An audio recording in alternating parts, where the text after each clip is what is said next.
नमस्कार साथियों, 107.8 FM radio जयघोष पे मैं समरीन आप सबका हार्दिक स्वागत करती हूँ हमारे कार्यक्रम कला यात्रा में, जहाँ हम आपकी मुलाकात कराते हैं संगीत के सितारों से। और इसी सिलसिले को आगे बढ़ाते हुए आज हम आपकी मुलाकात कराने जा रहे हैं मिस्टर अर्नब चैटर्जी से, जो कि मुंबई से ताल्लुक़ रखते हैं और वहाँ की हिंदी फिल्म इंडस्ट्री में as a composer, music composer आप काम कर रहे हैं। बहुत बहुत स्वागत है चैटर्जी साहब आपका हमारे स्टूडियो में। आपकी ज़िंदगी में संगीत की शुरुआत कब हुई और कैसे हुई? संगीत की शुरुआत कॉलेज के वक्त से शुरुआत हुई।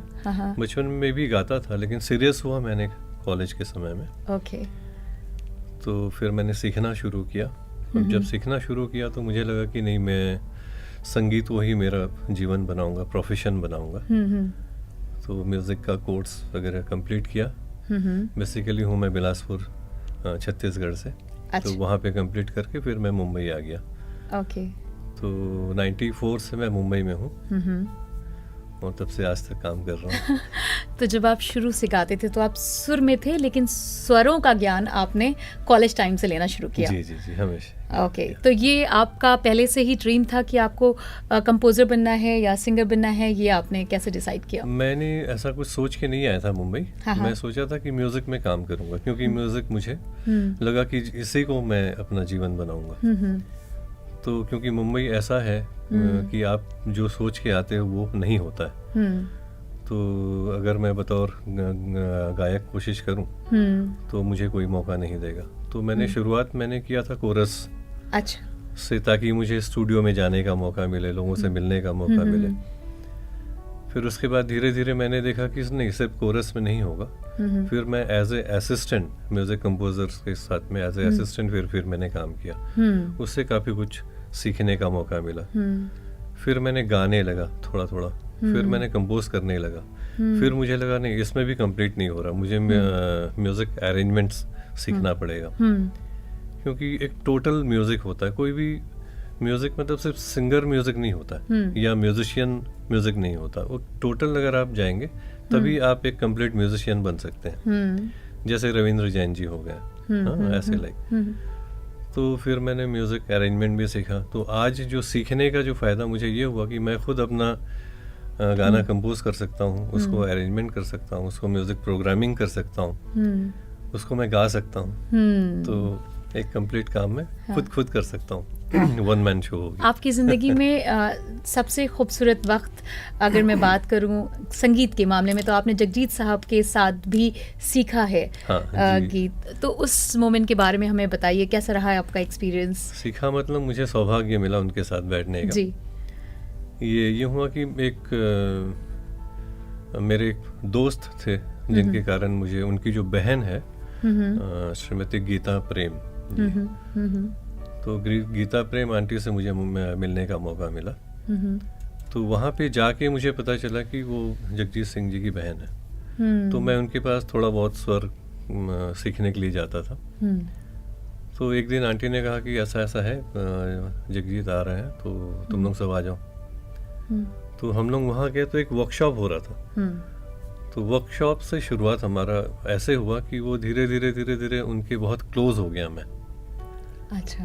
तो फिर वर्कशॉप हो या ना हो, तो अगर जगजीत सर आते हुए वहाँ पे तो वो हमेशा बुला लेता कि अर्नब तुम आ जाओ। तो एक प्राइवेट जो क्लासेस जो होते थे वो, और उनके पास बैठ के, चूँकि मैं फिर एक कंपोज़र भी बनना चाहता था, तो उनसे बहुत कुछ मैंने सीखा कि सर इसको कैसे करूं या मैं कंपोज करूं। तो वो कहते हैं इतना ज़्यादा कॉम्प्लिकेटेड क्यों कर रहे हो, अगर आपको मास के लिए करना है तो सिंपली एकदम सिंपल होना चाहिए। और वो उनकी कंपोजिशंस में भी दिखता था, उनके जो वो शब्द चुनते थे, गजल चुनते थे, वो बहुत सिंपल और आम फहम होती थी। बहुत सुंदर, बहुत सुंदर। तो उनसे सीखने का मौका मिला, स्वर अभ्यास कैसे करना चाहिए, शब्दों को कैसे प्रेजेंट करना चाहिए, थ्रो करना चाहिए, काफ़ी चीज़ें मैंने उनसे। तो बातें तो होती रहेंगी, लेकिन हम चाहेंगे कि कुछ आप जो हमारे दर्शकों को और श्रोताओं को सुनाना चाहें। जी, आपने जगजीत सर का नाम लिया, मेरे गुरु जी का। जी। तो मैंने उनका ही अगर मैं कुछ सुनाऊं तो शायद आपको। बिल्कुल। तो होठों से छू लो तुम, मेरा गीत अमर कर दो। होठों से छू लो तुम, मेरा गीत अमर कर दो, बन जाओ मीत मेरे, मेरी प्रीत अमर कर दो। ना उम्र की सीमा हो, ना जन्म का हो बंधन, जब प्यार करे कोई तो देखें केवल मन, नई रीत चला कर तुम, ये रीत अमर कर दो, होठों से छू लो तुम, मेरा गीत अमर कर दो। बहुत सुंदर अर्नब। और मैं ये भी जानना चाहूँगी कि जगजीत सिंह के अलावा आपकी ज़िंदगी में किन किन गुरुओं का सानिध्य रहा? जी, मेरी शुरुआत जो बिलासपुर में डॉक्टर विप्लव चक्रवर्ती, जिनसे मैंने शास्त्रीय संगीत मैंने सीखा। उसके बाद सुगम संगीत मनीष दत्त जी, जिनके पास शब्दों को कैसे कंपोज करना चाहिए, कैसे गाना चाहिए, क्योंकि वो खुद एक नाटककार थे, तो उनसे मुझे ज़्यादा फ़ायदा मिला, जो मुझे मुंबई में आके काफ़ी फ़ायदा हुआ।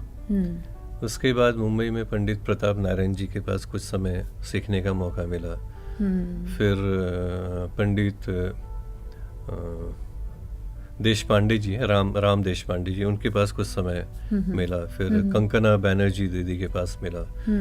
फिर मेरे वाइफ से भी मैंने बहुत कुछ सीखा। और उनके जो गुरुजी हैं पंडित प्रेम कुमार मलिक जी, उनके पास भी मैंने सीखा। और आज भी हम जाते हैं, दोनों ही जाते हैं उनके पास सीखने का। तो सीखता तो रहता हूँ, अभी भी कुछ मौका मिलता तो सीखता रहता हूँ। वाह, तो ये कोइंसिडेंस है कि जो लाइफ पार्टनर मिला वो भी संगीत से जुड़ा हुआ मिला। कैसा वक्त गुजरता है, साथ में रियाज होता है? एकदम होता है।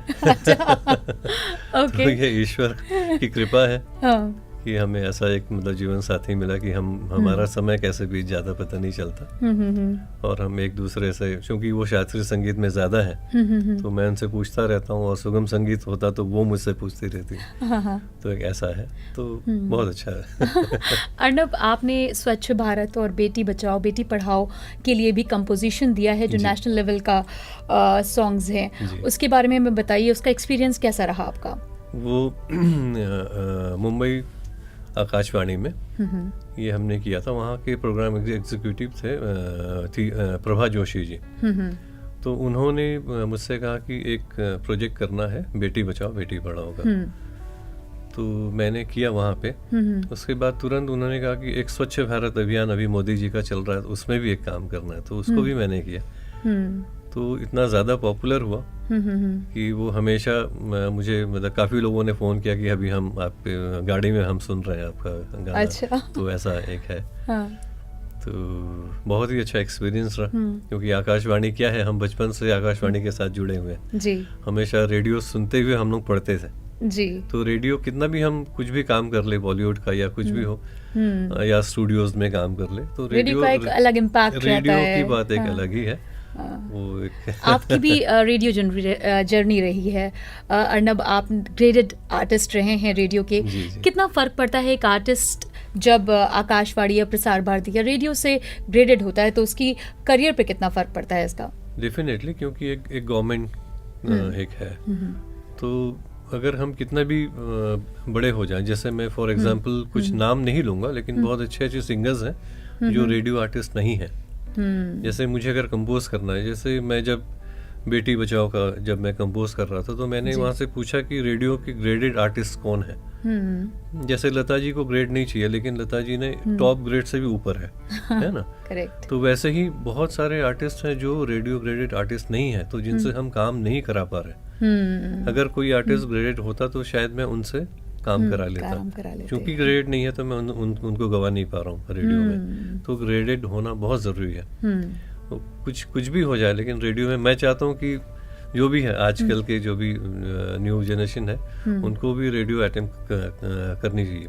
अर्नब, अब अपनी बात को हम यहीं पर विराम देंगे, लेकिन जाने से पहले हम चाहेंगे कि अपनी आवाज़ में एक सुरीला सा गीत आप ज़रूर हमारे दर्शकों और श्रोताओं को सुनाएं। ज़रूर। तो मेरी एक कंपोजिशन मैं आपको सुनाता हूँ, जो हाल ही में रिलीज भी हुई है, यूट्यूब में है। ये शायर है जगदीश प्रकाश जी, कंपोज और सिंगिंग भी मेरी है। यूट्यूब में मिलेगा आपको, मुमकिन टाइटल से है। ओके।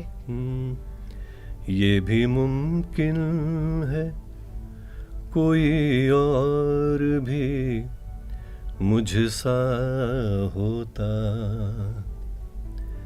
ये भी मुमकिन है कोई और भी मुझसा होता, वो भी शायद तेरी तस्वीर का हिस्सा होता, ये भी मुमकिन है कोई और भी मुझसा होता, मुझे रह के ये एहसास दिलाता है कोई, मुझे रह के ये एहसास दिलाता है कोई, मैं न होता तो तेरे सामने क्या क्या होता, वो भी शायद तेरी तस्वीर का हिस्सा होता, बहुत सुंदर। ये भी मुमकिन है। वाह, बहुत उम्दा अर्नब। और जाते जाते मैं चाहूँगी कि जो लोग आपको देख रहे हैं और सुन रहे हैं, वो अगर संगीत से जुड़ना चाहते हैं, उसे सीखना चाहते हैं, तो क्या सलाह देंगे आप उन्हें? सलाह वही है कि सीखना है, सीखेंगे तो बेस स्ट्रॉन्ग होता है, तो सीखना बहुत ज़रूरी है। और सीख कर आएंगे तो उनके लिए इजी होगा स्ट्रगल करना या एक आगे बढ़ने के लिए, नहीं तो फिर वो बीच रास्ते में फिर या लौट के आए या आधा अधूरा सपना फिर या तो फील होता है। जैसे बड़े बड़े सिंगर्स में भी एक बार मैंने सुना था लता जी के इंटरव्यू में कि मैंने शास्त्रीय संगीत नहीं गाया, ये मुझे फील है कि मैंने शास्त्रीय संगीत क्यों नहीं सीखा। हालांकि उन्होंने सीखा है, लेकिन फिर भी एक मन में रहता है, तो वैसा ना हो। सीख के आए तो भाई हाँ, कुछ मिला ना मिला वो एक अलग बात है, वो तो तकदीर है, डेस्टिनी। लेकिन अगर हम सीखेंगे तो अपने को अच्छा लगता है कि हाँ हमने सीखा है और हमें जानकारी है इस चीज़ का, जिस क्षेत्र में हम मतलब काम करना चाहते हैं उसको अगर सीख कर आए तो ज़्यादा अच्छा। बहुत बहुत शुक्रिया। और इसी के साथ हम आपसे इस कार्यक्रम से लेंगे इजाज़त। अगले अंक में किसी अन्य शख्सियत से आपकी फिर मुलाकात कराएंगे। आप देखते और सुनते रहिए रेडियो जय घोष। अर्नब आप आए हमारे स्टूडियो में, इसके लिए बहुत बहुत धन्यवाद। Thank you so much. Thank you so much.